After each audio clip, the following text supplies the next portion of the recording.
నకరికల్లు మండలం గుండ్లపల్లి గ్రామంలో మోందా తుఫాన్ దాటికి స్థానిక మస్జిద్ సెంటర్ వద్ద ప్రధాన రహదారి నందుగల చప్టా కూలినట్లు స్థానికులు తెలిపారు. దీనివలన వాహనాల రాకపోకలకు చాలా ఇబ్బందిగా ఉన్నట్లు తెలిపారు.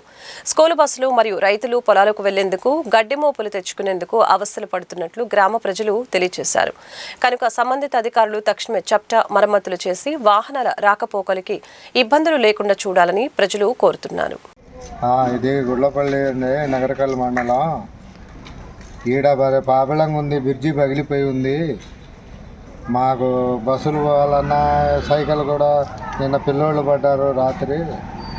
కొంచెం మరి పాపలంగా ఉంది సార్, దయచేసి కొంచెం మొత్తం దయచేయండి సార్. అది నగరకల్లు మండలం గుండ్లపల్లి గ్రామం అండి. బస్సులు వెళ్ళే రూట్లో ఇక్కడ గుంట పడింది. బస్సులు బైక్లు గడ్డి తేవాలా, పిల్లలు వెళ్తూ ఉంటారు. బడి కూడా 5-6 నెలలు అయింది, ఎవరు పట్టించుకోవట్లా. ఇది కొంచెం బాగా చేపించమని కోరుతున్నాము.